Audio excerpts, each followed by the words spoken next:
In the heart of Obeagu, two villages, Ụmueze and Obeagu, had lived in bitterness for 3 generations.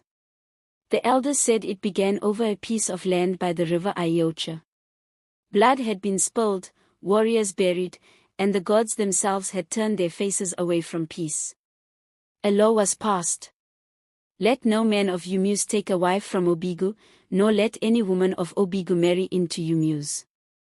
Whoever dares shall be cut off from his people and cursed by the gods.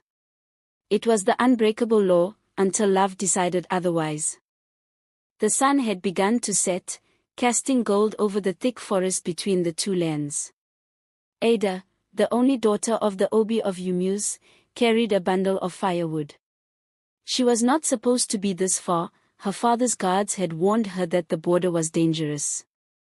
But Ada loved the quiet of the riverbank where the world felt bigger than her father's compound. She was bending to pick a dry stick when she heard a deep voice. "Virtuous woman, that stick belongs to my side of the forest." She looked up.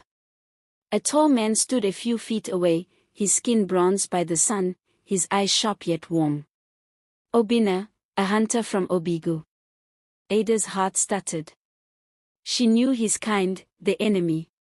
But there was something in his smile, a mixture of teasing and curiosity. "Your side? Does the forest carry your father's name?" she asked, lifting her chin. He chuckled. "Perhaps.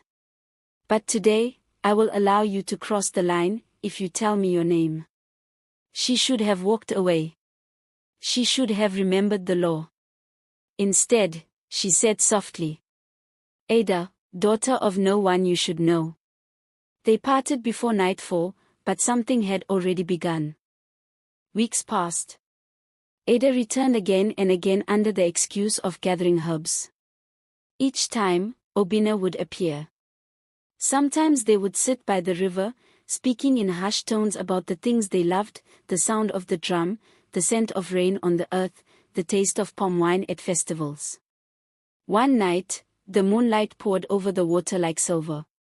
Obina reached out, his hand brushing hers. Ada felt fire shoot through her veins. "Do you know what will happen if we are caught?" he asked, his voice low. "Yes," she whispered, "but I also know what will happen if I never see you again." They kissed, a brief, trembling kiss, before pulling apart, their hearts racing with both fear and desire.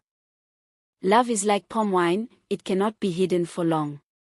A young boy from Ụmueze saw Ada speaking with Obina at the river and told her father's guard. The guard told the palace maid. The maid told her friend. By the 3rd market day, the whispers had reached the Obi's ear. Ada was summoned. Her father's voice was thunder. "Is it true you go to the border? That you speak with an Obeagu man?"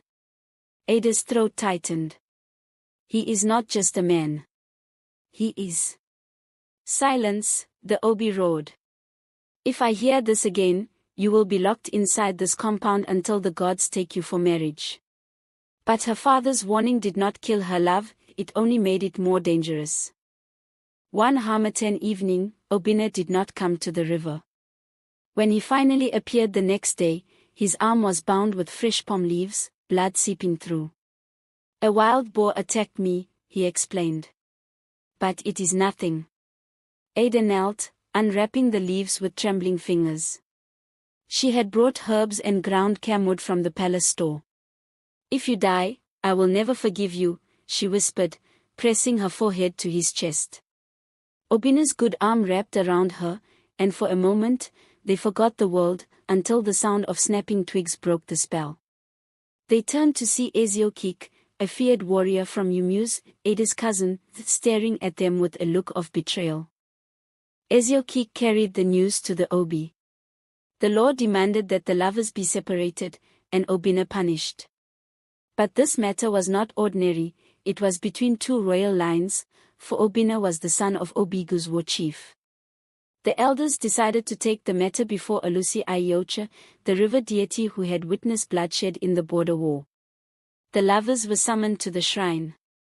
The high priest, his body painted in chalk and charcoal, asked, Do you too defy the law of your people? We only obey the law of our hearts, Obeagu said, his voice steady.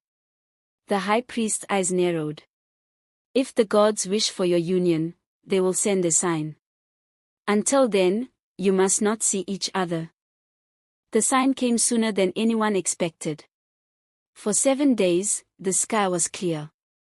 But on the 8th morning, as Ada prepared for a dance in the palace square, a sudden rain burst forth, yet only on the border between Ụmueze and Obeagu. The elders gasped. In their law, such a rain was called the firewood rain, meaning the gods had chosen a love that crossed borders. But not all were convinced. Ezeoki called it a trick. The Obi hesitated.